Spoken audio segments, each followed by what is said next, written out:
Hey, welcome to Audiomover AM. It is September 30th, 2025. And I found this great news article that totally caught my attention, and I think you're going to love this. It's The Who's Pete Townsend shares when and why he smashed his first guitar. But before we jump into that, let's talk about who had birthdays today. September 30th, Trey Anastasio of Phish. He was born in 1964. He turned 61 today. Robby Takac. I'm not even sure how you say his last name for sure. He was born in 64. He's 61. He was the bassist and sometimes singer for the Goo Goo Dolls. I got to tell you something. I loved the Goo Goo Dolls. I don't know what it was. I heard them back when they first came out. I thought they were so amazing, kind of followed their career. And I just think they have such fantastic music. I loved them so much. I actually took my family to see them sometime in the late 90s, early 2000s. Anyway, they were just great. So anyway, Robby Takac, 61 today. Gibby Haynes, singer for the Butthole Surfers, born in 57, 68 today. Brian Damage Forsyth. This one is near and dear to my heart because this guy's in Kix, and he was actually, I talk about them every once in a while. One of the greatest albums to come out of the 80s, as far as like 80s metal is concerned, is the album Midnight Dynamite from Kix. I think I made a video recently where I even talked about that. I love that album so much. Anyway, so this one's kind of near and dear to me because I thought Kix was just so great. And so he's 68. Matt Fallon, I didn't know anything about this one. Skid Row and Anthrax, born in 65. He's 60 years old. Bill Rieflin from Ministry and KMFDM. Was born today. And then the legend Marc Bolan from T-Rex, born in 1947. Man, was that guy just kind of became such a legend. Marc Bolan. Okay, and then this last one, and I saw this and I thought, I just have to put this on the birthday list today. Marilyn McCoo. Okay, why would I say Marilyn McCoo? Because did you ever watch Solid Gold? And Solid Gold for years was hosted by Dionne Warwick. And as I remember this, she somehow stepped down or retired or something, and it was Marilyn McCoo that took over. I just kind of remember this because I think it was Sunday nights we would watch Solid Gold. And just kind of, it was one of those little ritual things. You'd see some popular bands on there and what have you.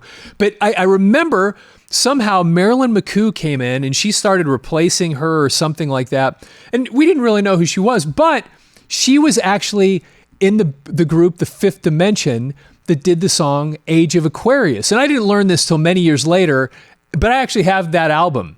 So anyway, it's just kind of a cool memory thing that Marilyn McCoo, who she was and that she was born on September 30th. Okay, back to this Townsend article. I think this is so cool.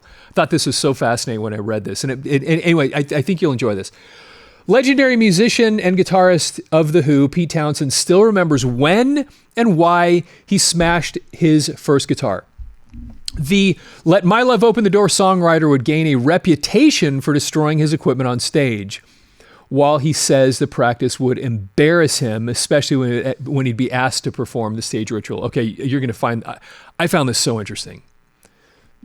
In an interview with Playboy magazine, Townsend said, "I was 13. John Entwistle and I were rehearsing together in the front room of my house. My grandmother came in shouting, turn that bloody racket down. I said, I'll do better than that. And I got my guitar. This was a good guitar that I'd paid for myself with money I earned from a paper route and smashed it to smithereens. I said, now will you, family friendly, get out of my life? And she stomped out. I looked at John and said, what now? And he said, another paper route, I think." First of all, what? Pete, I mean, that if that's true, you got to be kidding me. Grandma comes in and you destroy, whatever. That says something deeper down somehow, I think, about Pete Townsend. That's fascinating. Okay, but then once I had done it, it was always there as a possibility. If I ever wanted to deal with any kind of hidden rage, I could always take it out on the guitar. I could always trigger the same little bit of psychotherapy. Anyway, again, take it out on the guitar. It's just fascinating that okay, so now listen to this. Townsend's guitar smashing ways would come back to haunt him somewhat, as he admitted regret over doing it so often in the early days of The Who.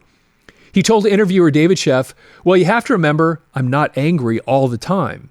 Even now, I occasionally get frustrated on stage with guitars and want to smash them. I tend not to do it, but the opportunity is always there. I smashed a guitar on the Psycho Derelict tour, and it was great fun. It's also embarrassing is what it is. It's like comedians being forced to use their catchphrase after they've become serious actors." Townsend was also confirmed he was sometimes asked to smash guitars rather than letting it be a natural part of the performance.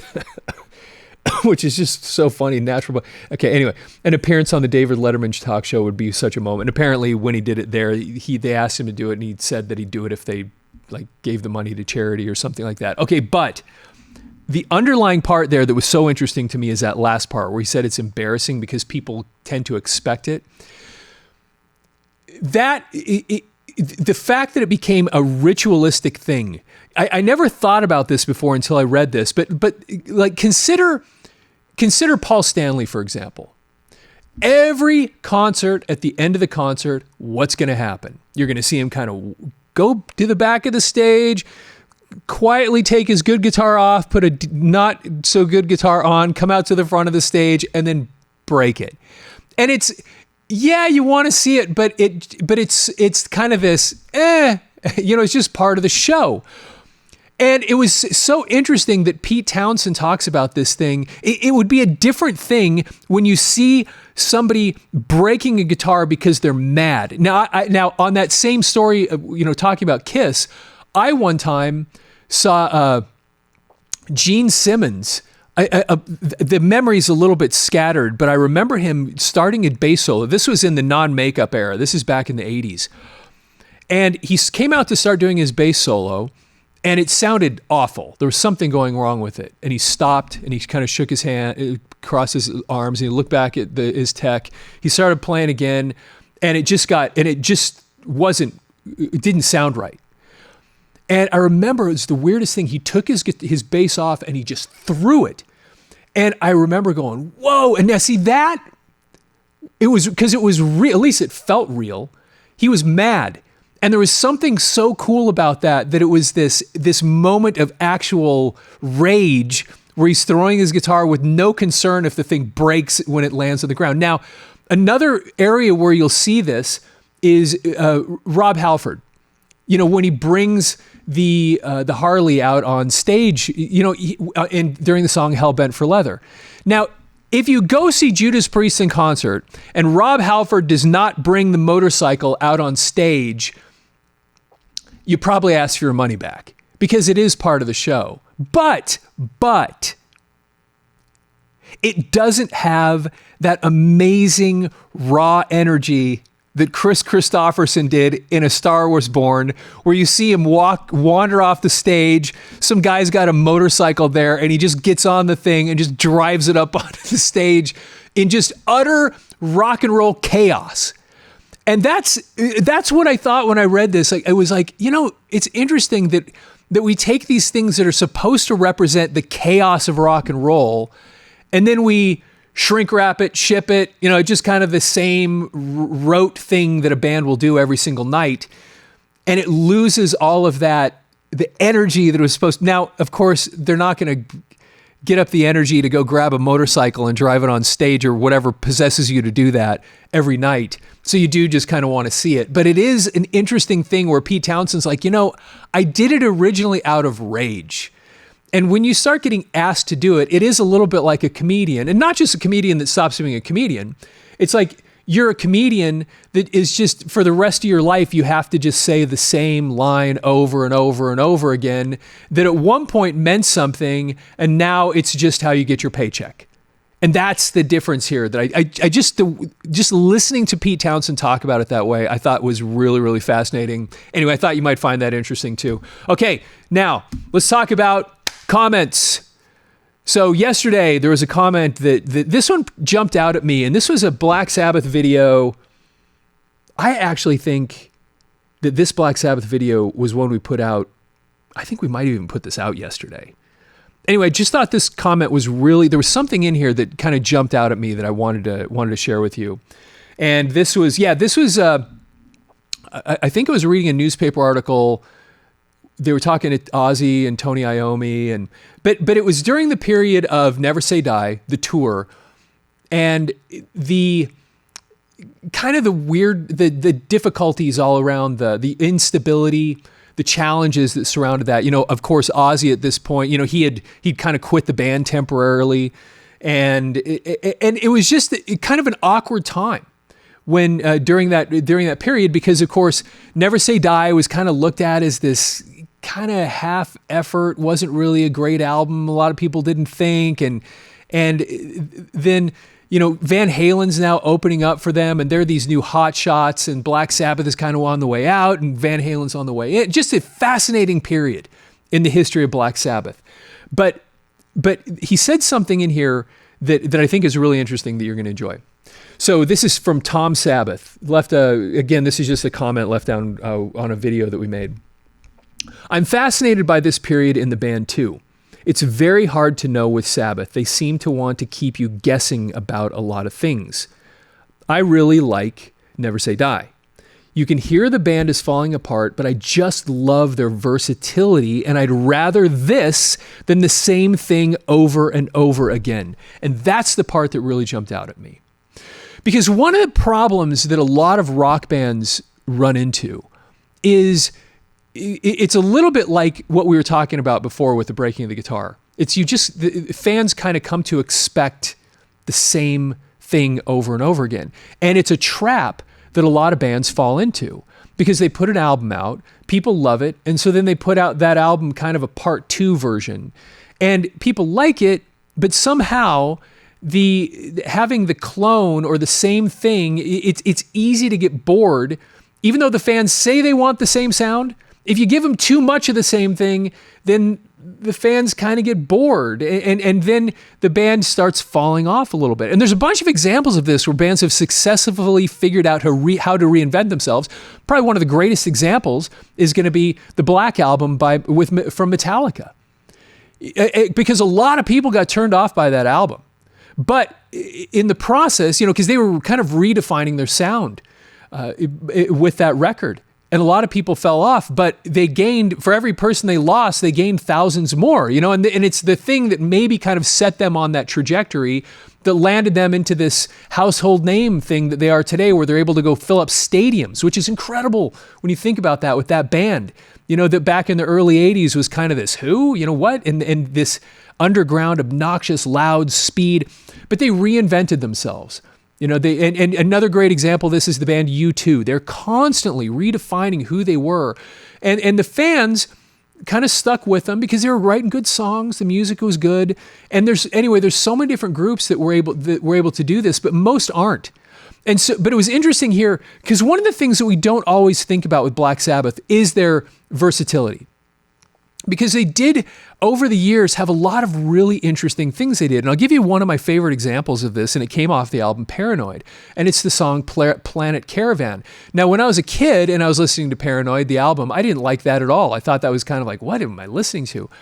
But the older I got, I went back, I don't know what this was. It was probably 20, 25 years ago. I just busted out Paranoid and I was listening to it. And Planet Caravan came on and I thought, I love this. But it was not like what you would normally expect from Black Sabbath, having heard the entire first album and most of Paranoid. Then all of a sudden Planet Caravan pops up and you're like, no, these guys are cool. This is great. They have this ability to have this diversity and versatility and change their sound. And over the years, Black Sabbath did a lot of that. They were able to reinvent themselves. They were able to come up with different sounds and different ideas. And they actually did a pretty good job with that. So anyway, I like the fact that he just noted that. Look, maybe, you know, a lot of people don't think it was the greatest album, but I actually like having something just different. And I think I think a lot of people can relate to that. I know I can. And so that was just just kind of a cool insight there. This is, like you guys, I could talk about Sabbath and Ozzy all day. To me, they are the perfect hard rock band, the right amount of light and shade. And that's actually a kind of an interesting thing there too at the end, because that Ozzy video that I made, the one that got all the attention in the press. I actually said something like that in the video where I said that Ozzy was represented by these two flying animals, you know, the dove and the bat. And somehow he brought both of those types of energy into the world, you know, the kind of the dark and the light at the same time. And so it's just interesting to hear this same thing here, the right amount of light and shade. Anyway, I really like that comment. Okay. Oh yeah. And here's this is from Steve McLean, 5748 or 5787.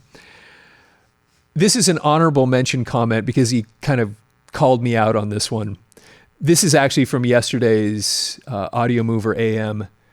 And it's, so he says, for God's sake, Robert, get the progressive prescription for your glasses so you don't have to constantly be adjusting them to read.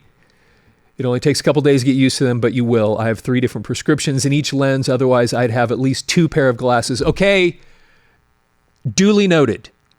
My son actually works for an eye doctor. And for some reason, I just don't. Anyway, I just have this one thing.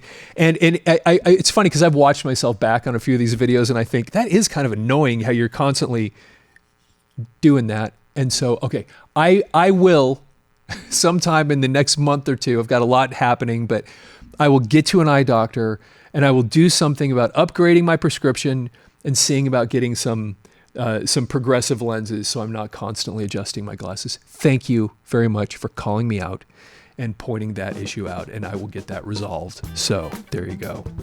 All right, finally, today's Daily Roomie. As you start to walk on the way appears.